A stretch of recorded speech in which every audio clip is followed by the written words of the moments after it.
ታሪካችን የሚጀምረው ህንድ ሀገር የምትገኘን ሺቭጋር የምትባል ትንሽዬ መንደር እያሳየን ነው። እቺ መንደር ፍጹም ሰላማዊ የሆነች ሲሆን ለመንደሯ ሰላም ዋነኛ ምክንያት የሆነው ኢንስፔክተር ሲንግሃም የተባለ ጠንካራና ፍትሃዊ ፖሊስ ስላለ ነው። ሲንግሃምም ለመንደሩ ፖሊስ ብቻ ሳይሆን ለማህበረሰቡ ትልቅ የተስፋ ብርሃን የሆነ ሰው እንደሆነ እንረዳለን። ሲንግሃምን በቤተ መቅደስ ኩሬ ውስጥ ገላውን ከታጠበ በኋላ ከውሃው ሲወጣ በደንብ የተገነባው አካሉ ጥንካሬውንና ውብ አቋሙን ያስመለክተናል። ሲንግሃምን ወደ ስራው በመሄድ ላይ ሳለ የአካባቢው ሰዎች ሞቅ ባለ ሰላምታ ነው ሰላም የሚሉት። የአካባቢው ሰዎችም ሲንግሃም ፖሊስ ብቻ ስለሆነ ሳይሆን አክብረው ሰላም የሚሉት ለሐቀኝነቱና ለመሰረታዊ ስርዓቶቹ ጥልቅ አክብሮት ስላላቸው ነበረ። ሲንግሃምን ወደ ፖሊስ ጣቢያውም ሲሄድ ማሂንድራ የተባለ የመንደሩ ነዋሪ ሰው በከባድ ጭንቀት ውስጥ ሆኖ ቆሞ ይመለከተዋል። አጠገቡም የነበረ አንድ ባለጸጋ ነጋዴ ማሂንድራ ገንዘቡን ተበድሮት መመለስ ባለመቻሉና በመመለሻው ቀን እንደጠፋ በመናገር ማሂንድራን ይከሰዋል። ማሂንድራም ገንዘቡን በሙሉ ለእህቱ ሰርግ እንደዋለውና በ3 ወር ጊዜ ውስጥ እንደሚመልስለት ቃል ቢገባለትም ግን ባለጸጋ ነጋዴው ሌሊቱን ሙሉ በጭካኔ ሲደበድበው እንዳደረ ለሲንግሃም ይነግረዋል። የነጋዴው ሰራተኛም ማሂንድራ ትምህርት እንዲማር በማለት ደብድበነዋል ሲል ሲንግሃም ተናዶ ከየት መጣ ሳይባል የነጋዴውን ሰራተኛ እንደ ኳስ በሚያነጠር ጥፊ ይመታዋል። ከዛም ሲንግሃም ማሂንድራ ፍርድ ቤት ከተወሰደ የእህቱ ጋብቻ ሊበላሽ እንደሚችልና የማሂንድራ ወላጆች ላይ ውርደት ሊያመጣ እንደሚችል ስለገባው የሁኔታውን ክብደት በመረዳት የራሱን ገንዘብ ወስዶ ለነጋዴው ብድሩን እንዲከፍል ለማሂንድራ ብሩን ይሰጠዋል። ቀጥሎም ሲንግሃም ማሂንድራም ሆነ ባለጸጋው ነጋዴ ወደፊት ሊያደርጉት የሚችለውን ማንኛውም የገንዘብ ግንኙነት ግልጽና ፍትሃዊ መሆን እንዳለበት ገልጾላቸው ሞተር ሳይክሉን አስነስቶ ይሄዳል። ይህ በእንዲህ እንዳለ የሲንግሃም አባት ቅርብ ጓደኛና ልጁ ካቪያ ከጎዋ ከተማ ይመጣሉ። ሲንግሃምን ብዙም ሳይቆይ መጥቶ የአባቱን ቅርብ ጓደኛና ካቪያን ሰላም ይላቸዋል። ትዕይንቱ የሚቀየርና ጎዋ ከተማ ውስጥ ቪቫ የተባለ የታወቀ የወሮ በላ ቡድን አባል የሆነን ሰው እንመለከታለን። ቪቫም ለአንድ ባለጸጋ አባት በመደወል ልጁን እንዳገቱበትና 10 ሚሊዮን ሩፒስ ካልከፈላቸው ድረስ ልጁን እንደማያዩ ይነግረዋል። በድንጋጤ የተዋጠውም አባት ልጁ መታገቱን ስላላመነ ወደ ልጁ ስልክ ሲደውል የቪቫ አሽከር ስልኩን ያነሰዋል። አባትየውም ልጁ እንደታገተበት ሲገነዘብ ወደ ቪቫ ደውለው 2.5 ሚሊዮን ሩፒ ብቻ እንዳለውና እሱን ብቻ መስጠት እንደሚችል በመናገር ልጁን እንዲፈታለት ይለምነዋል። በዚህ ጊዜ የወሮበሎቹ አለቃ ጃይካንት ስልኩን ከቪቫ በንዴት በመንጠቅ አባትየውን በብርክ የምትገዛው እኮ የልጅክን ህይወት እንጂ ለቤትክ ማጠቢያ የሚሆን በሪኪን አይደለም ይለዋል። ቀጥሎም ጃይካንት በቅርቡ ከተማቸው ላይ ታግተው ስለተገደሉት ሰዎች እንዲያስታውስና ልጁንም በዚሁ መልክ ሊያጣው እንደሚችል በመግለጽ ከገንዘብ ወይም ከልጁ ህይወት ይበልጥ የሚመርጠውን የቱ እንደሆነ ይጠይቀዋል። ጃይካንትም የአረመኔነቱ ጥግ ለገንዘብ ሲል ህፃናትንም ጭምር የሚገድል ሰው ነው። አባትየውም በጃይካንት አስፈሪ አነጋገር ተሸንፎ ጃይካንት ባለው ገንዘብ በመስማማት ገንዘቡን ሰጥቷቸው ልጁን ያስፈታለታል። ታሪካችንም ጃይካንት ምን አይነት አረመኔ ሰው እንደሆነ ለማሳወቅ አመታቶች ወደ ኋላ መልሰውን ጎዋ ከተማ ውስጥ ኢንስፔክተር ራኪሽን ያሳየናል። የራኪሽም ስም በመላው ሚዲያ ላይ የጠፋ ሲሆን ራኪሽ ሙሰኛ ፖሊስ እንደሆነና ህገወጥ ገንዘብ ይዞ እጅ ከፍንጅ እንደተያዘ የሚገልጹ ዘገባዎች በመቅረባቸው በማህበረሰቡ ከባድ ቁጣ አስከትሎ ራኪሽ ላይ ውርደትና መሸማቀቅን አስከትሏል። የራኪሽ ሚስትም ሁሉም ነገር ደህና እንደሚሆን እየነገረችው ልታጽናናው ብትሞክርም ግን ውስጡ ምንም ሰላም ባለመኖሩ ምክንያት ከባድ ሁኔታ ላይ ነው። ለሚስቱም አስቸኳይ ስራ እንደገጠመው በመናገር ወደ ፖሊስ ጣቢያ ይሄዳል። እዛም ራኪሽ ሐቀኛና ንጹህ ፖሊስ መሆኑን የሚያውቁት ባልደረቦቹ በድንጋጤ ዜናውን እየተመለከቱ ራኪሽ በሐሰት ክስ ምክንያት እየተዋረደ እንዳለው ሆኖ ይሰማቸዋል። ራኪሽም በቢሮው ተቀምጦ ወደ ውድቀቱ ያመሩትን ክስተቶችን ማስታወስ ይጀምራል። አንድ ቀንም ቪቫ መጥቶ ለራኪሽ ጉቦ ለመስጠት ሲሞክር ራኪሽ ተናዶ ቪቫን በኮሌታው በማነቅ ጉቦ እንደማይቀበልና ገንዘቡን ሰብስቦ ከዚህ አካባቢ እንዲጠፋ ይነግረዋል። ቪቫም ለበቀል ተነስቶ አንድ ቀን ራኪሽ ወደ አንድ ተልዕኮ በማምራት ላይ ሳለ ብዛት ያላቸው ፖሊሶች መኪናውን በማስቆም በድብቅ ብዙ የገንዘብ መጠን መኪናው ውስጥ ዘርግፈው በሐሰት ይወነጅሉታል። ይህንንም የሰሙት አለቆቹ ወዲያውኑ ከስራው አሳግደውት የሌሎችን ፖሊሶችን ስም እንዳጠፋና እንዳዋረደ በመግለጽ ይወቅሱታል። ራኪሽን በሐሰት እንደተወነጀለና ንጹህ ሰው እንደሆነ ለማስረዳት ቢሞክርም ግን ማንም ሰው ሊሰማው ፈቃደኛ አይደለም። ራኪሽን በዚህ መልኩ ስሙ ከጠፋበት በኋላ ቢሮው ውስጥ ቁጭ ብሎ ለሚስቱ ይደውልላትና እሷ ላይ ሆኖም ልጃቸው ላይ ይሄ ውርደት እንዲደርስባቸው እንደማይፈቅድ ነግሯት ሁኔታውን ለልጃቸው እንድታስረዳውና አባቷ ሐቀኛ ፖሊስ እንደነበረ ሁሌ እንድታስታውሰው ገልጾላት ተስፋ በመቁረጥ አይኑን ጨፍኖ ሚስቱንና የ5 ዓመት ልጁን በማሰብ ራሱ ላይ ሽጉጡን ይተኩሰዋል። ሚስቱም የባሏን ድርጊት ሰምታ እየሮጠች ፖሊስ ጣቢያ ከሄደች በኋላ የገዛ ባሏን ፊቱን ለመጨረሻ ጊዜ አይታ እንኳን ሳትሰናበተው ሬሳውን ይዘውባት ይሄዳሉ። ሚዲያዎቹም ከበዋት ሊያሸማቅቋት ቢሞክሩም እሷ በድፍረት ባሏ ሐቀኛ ፖሊስ እንደነበረና ምንም ያክል ራሱን አጥፍቶ ቢሆንም ግን ራሱን እንዲያጠፋ ያስገደደው ሌላ ሰው እንዳለ ትነግራቸዋለች። ጋዜጠኞቹም ራኬሽን ራሱን እንዲያጠፋ ያስገደደው ሰው ማን ይሆናል ብለው ሲጠይቋት ጃይካንት እንደሆነ ትገልጽላቸዋለች። ስሙ በሚዲያ የተጠራው ጃይካንትም ጋር ሚዲያዎች ሄዶ የተባለው ስላለ ነገር አስተያየት እንዲሰጥ ይጠይቁታል። ጃይካንትን በተረጋጋ ሁኔታ ኢንስፔክተር ራኬሽ ሙሰኛ ፖሊስ እንደነበረና የጥፋተኝነቱን ስሜት መቋቋም ስላልቻለ ራሱን እንዳጠፋና ሚስቱ የባሏን ክብር ለማስጠበቅ ስትል እሱን እንደወቀሰች ይናገራል። ይህንንም እያወራም ሳለ ለድንገት የራኬሽ ሚስት መጥታ ለኃጢአቱ እንደሚቀጣና እንደሱ አይነት ያሉ ሰዎችን ለፍርድ የሚያቀርብ ኃይል እንደሚመጣ በመግለጽ ታስፈራራዋለች። ሺፍጋር መንደር ውስጥም ካቪያና ጓደኞቿ ወደ ከተማ ወጥተው ፊልም ሊመለከቱ ሲሉ አንድ የሰማይ ስባሪ የሚያክል ሰውዬና ጭፍሮቹ ይተናኮሷታል። ሲንግሃምም ይህን ነገር ሲሰማ በንዴት ተሞልቶ ወደ ሲኒማ ቤቱ ይሄድና ፊልሙ አልቆ ከሲኒማ ቤቱ የሚወጡትን ሰዎችን በሙሉ ወዴትም እንዳይሄዱ ያስቆማቸዋል። ቀጥሎም ሲንግሃም ማነው ካቪያን የተተናኮሳት ብሎ ሲጠይቃቸው ካቪያን የተተናኮሳት ሰው የፖሊስ ዩኒፎርምና መሳሪያ የለበሰ ሰው አጉል ጠንካራ ነኝ ይላል። እስኪ ወንድ ከሆንክ ትጥቅህን ፍታና የዛኔ ማን ወንድ እንደሆነ አሳይካለሁ ይለዋል።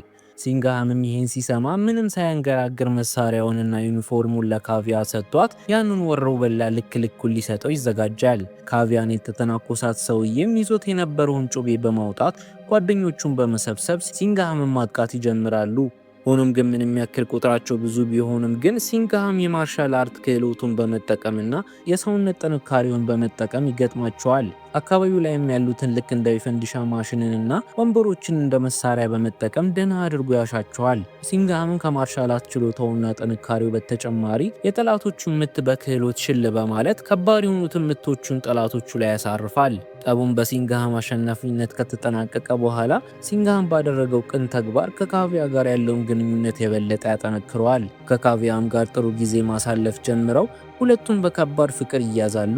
ከቀናቶችም በኋላ እነ ካቪያ ወደ ጎዋ መመለስ ስለነበረባቸው ሲንግሃም ካቪያን ሊሰናበታት መጥቶ ለካቪያ ያለውን ስሜት ይነግራታል። እሷም በምላሹ እንደምትወደው ነግራው በቅርብ ጊዜ እንደሚገናኙ አውርተው ይለያያሉ።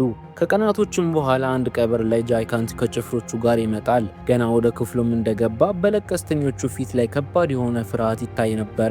የሟቹን ፎቶን እየተመለከተም ጥሩ ሰው እንደነበረ በመናገር ሐዘኑን ቢገልጽም የሟች አባት ጃይካንትን ልጄን ገድለሃል በማለት ይወነጅሉታል። ጃይካንትም አባትየውን ልጆት የሞተው ይህን የምትኖርበትን ቤት በስም ካላዞር ልክም ብሎ ስለገገመ ከመግደል ሌላ አማራጭ የለኝም ብሎ ይገልጽላቸዋል። ከዛም ቀጥሎ ለአባትየው መሬታቸውን ለእሱ አሳልፈው እንዲሰጡ ና ወደ ስሙ የሚያዘዋውረውን ወረቀት ላይ እንዲፈርሙ ያስጠነቅቃቸዋል። ይህንንም ካላደረጉ ልክ የልጃቸው ዕጣ ፈንታ ሌሎቹ ልጆቻቸው ላይና ራሳቸው ላይ እንደሚደርስባቸው አስፈራርቷቸው አባትየው ተገደው መሬታቸውን አሳልፈው ለጃይካንት ይሰጡታል። ጃይካንትም ልክ እንደዚህ አይነት ጨካኝ ዘዴዎችን በመጠቀም ስፍር ቁጥር የሌላቸውን ንብረቶችን ወርሷል። ጃይካንትን መሬቱን ተቀብሎ እየሄደ ሳለ አንድ የፖሊስ አዛዥ መጥቶ ጃይካንትን ከ3 ዓመት በፊት በግድያ ወንጀል ዋነኛ ተጠርጣሪ ስለሆንክ ፍርድ ቤቱ የእስር ትዕዛዝ ያወጣብክ ቢሆንም ግን በዋስ እንድትፈታ ፈቅዶልካል። ሆኖም ግን ፍርድ ቤቱ ለቀጣዮቹ 15 ቀናቶች ሺፍጋር የሚባል ፖሊስ ጣቢያ ጋር በመሄድ ሪፖርት እንድታደርግ ፈርዶብካል ይለዋል። እንደሚታወቀውም ሺፍጋር ፖሊስ ጣቢያ በኢንስፔክተር ሲንግሃም የሚመራ ፖሊስ ጣቢያ እንደሆነ እናስታውሳለን። በሚቀጥለውም ቀን 2 ሰዎች ጃይካንትን መድበው ወደ ሺፍጋር ፖሊስ ጣቢያ ይሄዳሉ። እዛም አንደኛው ጃይካንት ነኝ እያለ እያወራ ስለነበረ ሲንግሃም የጃይካንት እናት ስም ማን እንደሆነ ሲጠይቀው ሳያውቅ በመቅረቱ እውነተኛው ጃይካንት እንዳልሆነ እርግጠኛ ሆኖ በጥፊ ይመታዋል። ጃይካንትም ሌላ ሰው ልኮ ለሲንግሃም በጉቦ መልክ 15 ቀኖቹ እንዲመዘግብለት ቢያደርግም ግን ሲንግሃም ጃይካንት የላከውን ሰው ተበሳይቶ የተቀመጠበትን ወንበር ገፍትሮት ጃይካንት እዚህ ስፍራ በ4 ሰዓት ውስጥ የማይገኝ ከሆነ በስሙ የእስር ትዕዛዝ በማውጣት ወደ እስር ቤት እንደሚያስገባው ያስፈራራል። ጃይካንትም ይህን ሲሰማ የተበሳጨ እየተበሳጨ ሲንግሃም ማን እንደሆንኩኝ አያውቅም እያለ እየዛተ ወደ ጣቢያው ከአሽከሮቹ ጋር ይሄዳል። መንደሩ ጋርም ሲደርስ የመንደሩ ነዋሪዎች ጃይካንት አመጣጡ ጥሩ እንዳልሆነ ተገንዝበው ነበረ። ጃይካንትም ወደ ፖሊስ ጣቢያው ገብቶ ወንበሮቹን እየሰባበረ ሲንግሃም የት እንዳለ መፈለግ ይጀምራል። ሆኖም ግን ሲንግሃም ለጊዜው ቢሮ እንደሌለ ሲነገረው ለመጠበቅ ወስኖ ከትንሽ ጊዜ በኋላ ሲንግሃም ይመጣል። ሲንግሃም ሲመጣ ሲንግሃም ጃይካንትን ሙሉ በሙሉ ችላ በማለት ለጃይካንት ምንም አክብሮት ሳይሰጠው ወደ ቢሮ ይገባል። ጃይካንት በጣም ተናዶ ሲንግሃምን ጃይካንት ማን እንደሆነ እንደማያውቅና የሲንግሃምን ሕይወት ሲኦል እንደሚያደርግበት ይዘትበታል። በዚህ ጊዜ የመንደሩ ነዋሪዎች መሳሪያ ይዘው በመምጣት ሲንግሃምን ችግር ካለ ሲጠይቁት ሲንግሃም በእርጋታ አንድ ተራ ወንበዴ ብቻ እንደሆነና ምንም ችግር እንደሌለ ይገልጽላቸዋል። ጃይካንትም ይህን ሲሰማ በጣም በመበሳጨት ሲንግሃምን ማስፈራራቱን ሲቀጥል የጃይካንትን ዛቻ የመንደሩ ነዋሪዎች ሰምተውት ተበሳይተው በንዴት መኪናዎቹን መሰባበር ይጀምራሉ። ሲንግሃምም ወደ ውጭ ወጥቶ ሊያረጋጋቸው ቢሞክርም ማሂንዲራ የጃይካንትን መኪና በብረት በመብሳት ጃይካንት ሲንግሃምን ቢነካው ደረቱንም እንደዚህ እንደሚበሳለት ያስፈራረዋል። ከዛም ሲንግሃም ጃይካንትን ጫፉን ቢነካው የመንደሩ ነዋሪዎች እንደሚገሉት በመግለጽ እጁን ይዞ አሻራውን በመዝገብ ላይ ያሳርፈውና ለሚቀጥሉት 14 ቀናትም በየቀኑ እየመጣ እንዲፈርም ያዘዋል። ጃይካንትም አንድም ቃል ሳይናገር ጣቢያውን ለቆ ይወጣል። ከጥቂት ቀናትም በኋላ ሲንግሃም ጎዋ ከተማ ውስጥ ወደሚገኝ ፖሊስ ጣቢያ በእድገት ይዘዋወራል። እዛም የበታቾቹን ከተዋወቃቸው በኋላ ወደ ቢሮ ገብቶ ብዙም ሳይቆይ ጃይካንት ከጭፍሮቹ ጋር በመሆን ወደ ሲንግሃም ክፍል ይገባል። ሲንግሃምንም በእድገት ምክንያት ወደዚህ ከተማ እንዳልመጣና በእሱ ትዕዛዝ መሰረት ወደ ጎዋ ፖሊስ ጣቢያ እንደተዘዋወረ ይነግረዋል። እዚህ መንደርም ውስጥ ያሉት ፖሊሶችና ሚኒስተሮች በእጅ ውስጥ ስለሆኑ ማንም ሳያድንህ በቁም ትሞታለህ በማለት ያስፈራረዋል። እዚህ የተቀመጥክበት ወንበርም ላይ ራኬሽ የሚባል ፖሊስ ልክ እንዳንተ አጉል ጀግና ሲያጫወተው የነበረ ፖሊስ ነበረ፣ ግን አርፎ አልቀመጥም ሲል አዋርጆ ራሱን እንዲያጠፋ አድርጌዋለሁ። ለዛ ቀስ በቀስም አንተን በቁም ገድዬክ ልክ የራኬሽ አይነት እጣ ፋንታ ነው የምሰጥክ ብሎት ይሄዳል። ሲንግሃም ስለ ኢንስፔክተር ራኬሽ ከባልደረቦቹና ከራኬሽ ሚስት ምን አይነት ግፍ እንደተፈጸመበት ማጣራት ጀምሮ ጃይካንትን ላደረጋቸው የግድያና የማጭበርበር ወንጀሎች ተጠያቂ መሆን አለበት በማለት ወደ ከፍተኛው የፖሊስ አመራር ቢሮ ይሄዳል። እዛም ሲንግሃም ባደረገው ጥናት ኢንስፔክተር ራኬሽ ንጹህ ሰው ነው ብሎ አመራሩን ቢያስረዳቸውም የፖሊስ አመራሩ ኢንስፔክተር ራኬሽ እጅ ከፍንጅ ወንጀል ሲሰራ እንደተያዘና ጃይካንትን ተጠያቂ የሚያደርግ ምንም አይነት ማስረጃ ስላልተገኘ ጃይካንት ንጹህ ሰው ነው ይለዋል። ቢሮአችን ደግሞ በማስረጃ ብቻ የሚንቀሳቀስ ስለሆነ ህግን አክብረን ነው የምንሰራው እንጂ እኛ እንደፈለግነውና እንደተሰማን ህጉን መቀየር አንችልም ይለዋል። በዚያን ቀን ማታም ሲንግሃም ጋር ካቪያ መታ አንዳንድ ነገሮችን ልታግዘውና ከተማውን ልታስለምደው ትመጣለች። ብዙም ሳይቆይ የጃይካንት ጭፍሮች የሲንግሃምን መስኮት በድንጋይ ይሰባብሩታል። በዚህ የተናደደው ሲንግሃምም ሊከተላቸው ቢሞክርም ግን ምንም ሊደርስባቸው አልቻለም። ከዛም ጃይካንት ሲንግሃም ጋር ደውሎ ከዚህ በኋላ ምሽትክን እንደዚህ እያደረግኩኝ ነው ማበላሸብክ ብሎት ስልኩን ይዘጋበታል። በሚቀጥለውም ቀን ሲንግሃም ዜና ላይ ጃይካንት ለሚኒስትርነት እየተወዳደረ እንዳለ የሚገልጽ ዜና እየሰማ ሳለ ስልክ ይደወልና የግድያ ወንጀል አንድ ስፍራ ላይ እንደተፈጸመ ሪፖርት ደርሶት በአስቸኳይ ከባልደረቦቹ ጋር ወደ ስፍራው ይሄዳል። ሆኖም ግን እዛ ሲደርስ ምንም አይነት ግድያ እንዳልተፈጸመ ሲመለከት እዛ አካባቢ ፊልም እያዩ የነበሩትን ሰዎችን ስለተነገረው ግድያ ይጠይቃቸዋል። ሆኖም ግን ሰዎቹ እያሾፉበት የምናየው ቲቪ ላይ ነው ግድያ የተፈጸመው እያሉ ይስቁበታል። ለካስ ጃይካንት ጭፍሮቹን በመጠቀም ሲንግሃምን ለማበሳጨት ያደረገው ድርጊት ነው። ማታም ላይ ሲንግሃም እነ ጃይካንት ያጠቁኛል በማለት በተጠንቀቅ መጠባበቅ ጀምሮ በድጋሚ ያጠቁታል። ሲንግሃምን በተቻለው አቅም ሮጦ ሊይዛቸው እየሞከረ ሳለ በድንገት አንድ ጭነት መኪና ሊገጨው ይደርሳል። ጃይካንትን በድጋሚ ሲንግሃም ጋር በመደወል እየሳቀ መልካም ምኞቱን ያስተላልፍለታል። በሚቀጥለው ቀን ጠዋትም ላይ ሲንግሃም ለከተማው ሚኒስተር ጋርድ ሆኖ እንዲጠብቅ ይመደባል። ሚኒስተሩም ከመኪናው ሲወርድ ሲንግሃም ወታደራዊ ሰላምታ ከሰጠው በኋላ ጃይካንት ከሚኒስተሩ ቀጥሎ ከመኪናው ይወጣል። ጃይካንትም ሲንግሃምን ሚኒስተሩ ሰላም ባልከው እጅግ ከዚህ ቀደም በግድ አሻራዬ እንዲፈርም አድርገኸኛል። ዛሬ ደግሞ በዚህ እጅግ ሰላምታ እየሰጠኝ ነው። ነገ ደግሞ በዚህ እጅግ ራስህን እንድትገላ አረጋለሁ በማለት ጠቅሶት ይሄዳል። ከጊዜ በኋላም ሲንግሃም ኬላ ላይ ሌሊት ላይ እንዲሰራ ይመደባል። ከዛም ሁለት ሰዎች ኬላው ጋር ለፍተሻ ከቆሙ በኋላ ለጃይካንት ነው የምንሰራው አሳልፉን ሲሉ ሲንግሃም ሰምቷቸው በጣም ይናደድና በመኪናው መስኮት በኩል አውጥቷቸው እንደ ኳስ እየለጋ ወደ ጣቢያ ይወስዳቸዋል። ከቆይታም በኋላ የሲንግሃም በላይ መጥቶ ሰዎቹን ያለምንም ማስረጃ ማሰር እንደማይችል ነግሮት በአስቸኳይ እንዲለቃቸው ይነግረዋል። ሲንግሃምም አልፈታቸውም ብሎ መከራከሩን ቢቀጥልም ግን የሲንግሃም የበላይ ፖሊስ ሲንግሃም የበታች እንደሆነና የሚለውን ትዕዛዝ እንዲፈጽም በመናገር ወንበዴዎቹ እንዲለቀቁ ያደርጋል። በመነጋታውን ሲንግሃም ሚኒስተሩ ጋር ሄዶ ስላለው እውነታ በመናገር እንዲረዳው ይጠይቀዋል። ሚኒስተሩም ዝም ብለህ ወንጀልን በመጃጃል አይደለም የምትከላከለው በማስረጃ እንጂ ካለው በኋላ ጃይካንት ዝም ብሎ ተራ የመንደር ሸንኮራ ሻጭ አይደለም፣ የመንደርክን ዓመታዊ ወጪ መሸፈን የሚችል ሰው ነው። ለዛ አንተ የወነጀልከውን ድርጊት በፍጹም አይፈጽምም ብሎት በንቀት ይመልስለታል። ሲንግሃም ምንም ያክል ሚኒስተሩ የንቀት አወራር ቢያወራውም ንዴቱን ዋጥ አድርጎ ምንም ሳይል ከቢሮ ይወጣል። ከዛ ከወጣም በኋላ ሲንግሃም ከባድ በሆነ ተስፋ መቁረጥ ስሜት ውስጥ ገብቶ ካቪያን አግኝቷት ስራውን ለቆ ወደ መንደሩ ለመመለስ እንዳሰበ ይነግራታል። ካቪያም ሲንግሃምን ወደ መንደርክ ስትመለስ መንደርተኞቹን ለምን ተመለስክ ብለው ሲጠይቁ ሽንፈትን ተቀብዬና ተስፋ ስለቆረጥኩኝ ነው የተመለስኩት ልትላቸው ነው ወይ ትለዋለች። ያን ቀን የተተናኮሱኝን ሰዎችን እንደዛ ስትደበድባቸው ምንም ቢፈጠር ወንጀልን ከመከላከል የሚያስቆምክ ነገር የለም ብዬ አስቤ ነበረ። ነገር ግን ዛሬ ምናልባት አባቴ ማንን ነው ልታገቢ ያሰብሽው ብሎ ቢጠይቀኝ ችግሮችን ከመጋፈት ይልቅ መሸሽን የሚመርጥ ሰው ነው ላገባ የምፈልገው ብዬ በመናገር በጣም አፍራለሁ ትሏለች። ሲንግሃምን በካቪያ ንግግር ተበሳይቶ ወዴትም ለመሸሽ ሀሳብ እንደሌለውና እዚህ ከተማ ውስጥ ምንም አድርጎ ሕግና ስርዓትን ለማስከበር ቢሞክርም አመራሩ ከታች እስከ ላይ የተመረጠ ስለሆነ የኔ ልፋት ከንቱ ነው ብሎ እየነገራት ሳለ በድንገት የጃይካንት ሰዎች በመካከላቸው ጠርሙስ ይወረውርባቸዋል። ይህ ደግሞ ሲንግሃምን ይበልጥ አበሳይቶት የመብራት ፖል ገንጥሎ አናታቸውን ድሏቸው መኪናቸውን ቁልቁል ወደ ባህር ይከተዋል። ቀጥሎም ሲንግሃምን በሬቱን አንድ ላይ ሰብስበው ፊርማው የሆነውን ጥፊ እያቀመሳቸውና አባቶቻችን ቀበቶ ይበልጥ በሚያሞ ቀበቶ ደና አርጎ ገርፏቸው ወደ ጣቢያው ወስዳቸዋል። እዚያም የቤታቾቹን ፖሊሶች ወንበዴዎቹ ላይ ፖሊስ አባል ላይ ጥቃት ፈጽመዋል ብላችሁ ክስ መስርቱባቸው ብሎ ያዛቸዋል። እዛ ከነበሩትም ፖሊሶች አንደኛው ምንም ቢሆን በአንተ ድርጊት ብስማማም ግን እነዚህ ያሰርካቸው ሰዎች የጃይካንት ሰዎች ስለሆኑ እነሱ ላይ ክስ መመስረት ምንም ጥቅም የለውም፣ ምክንያቱም የኛ የበላዮች መጥተው በደቂቃዎች ነው የሚፈቷቸው ይለዋል። ቀጥሎም ገና በወጣትነቴ በሙሉ መንፈስና በሙሉ ተነሳሽነት የጀመርኩትን የፖሊስ ስራዬን ከዓመታት በኋላ የበላዮቼ ጦጣቸው አድርገውኝ ትክክል ያልሆነ ነገር ሳይ እንዳላየና እንዳልሰማ አስደርገውኝ ምንም ማድረግ የማልችል ሽባ አድርገው አስቀርተውኛል። ለዛ እስኪ ጡረታ ልወጣ 6 ወር ብቻ ነው የቀረኝ። እስኪ በቀሩኝ ቀናቶች ውስጥ አንተ የምታመጣውን ለውጥ አያዋለሁ ይለዋል። ሲንግሃም ተበሳይቶ ባልደረባው ምን አለ በምታወራው ልክ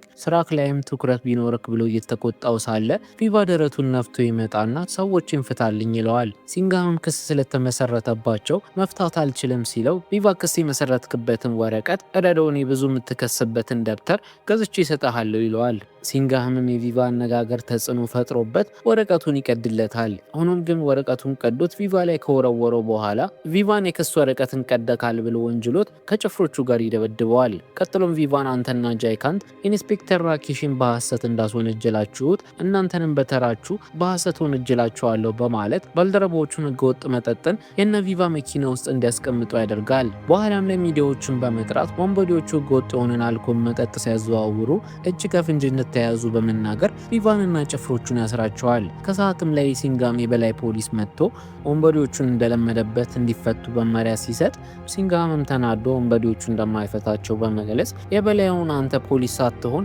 የጃይካንት አሻንጉሊት ነክ፣ ምንም ያክል አንተ የበላይ ብትሆንም ግን ሁለታችንም ተመሳሳይ ዩኒፎርም እስከለበስን ድረስ ህዝብን ነው የምናገለግለው እንጂ የማንም መጫወቻ እንድንሆን ስላልሆነ የተቀጠር ነው። አንተም ሆነ ሌላ ሰው መጥቶ በስራው ጣልቃ ቢገባ እግሩን ሰባብሬ ነው የምጥለው ብሎት ሰው ፊት ያዋርደዋል።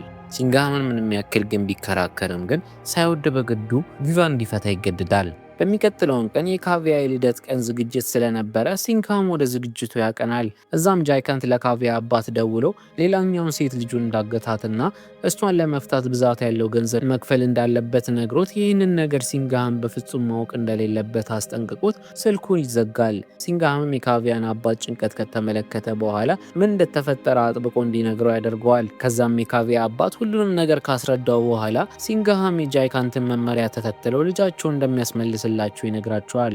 አባትየውም ወደ ተባባሉበት ቦታ ገንዘቡን ይዞ ከሄደ በኋላ ከመኪናው ውስጥ የጃይካንት ሰዎች ገንዘቡን ወስደው ልጅቷን ወደ አባቷ ይመልሷታል። ሲንግሃምም ከርቀት ይህን ሁሉ የተመለከተ ስለነበረ ልጅቷ ከአባቷ ጋር መቀላቀሏን ካረጋገጠ በኋላ የጃይካንትን ሰዎች በመኪናው መከተል ይጀምራል። መኪናቸውንም ከቀደመው በኋላ ከመኪናው ወርዶ የጃይካንትን ሰዎችን መኪና ጎማን በሽጉጡ ያፈነደዋል። መኪናውን በድንገት መገልበጥ ጀምሮ አየር ላይ ሳለ ሲንግሃም የጃይካንትን ጭፍራ ከመኪናው ጎትቶ ያወሰጡ ይሰጠዋል። ወደ ፖሊስ ጣቢያም ወስዶ ስለ አለቃው እንዲናዘዝ ቢያደርገውም ግን ምንም ነገር ስላልተናገረ ከእስር ቤት ይፈታል። ወንበዴውም እንደተፈታ በሩጫ ወደ ቪቫ በመሄድ ሲንግሃም አስሮት እንደነበረና ለፖሊሱ ምንም ሳይናገር እንደተፈታ ይገልጽለታል። ቪቫም ይህን ከሰማ በኋላ ለጃይካንት ደውሎ ሊነግረው ሲል ሲንግሃምና መላው ቡድኑ በፊቱ ቆሞ ይመለከታል። ለካ ሲንግሃም ቪቫን በቁጥጥር ስር ለማዋል የጃይካንትን ጭፍራ ከፈታው በኋላ ተከትሎት እንደመጣ እንረዳለን። ቪቫንም በቁጥጥር ስር ከዋለው በኋላ ሚኒስትሩ ሲንግሃምንና ቡድኑን በመጥራት ጥረታቸውን በማመስገንና ሲንግሃምን የፖሊስ ማሰልጠኛ ክፍል ኃላፊ አድርጎ ይሾመዋል።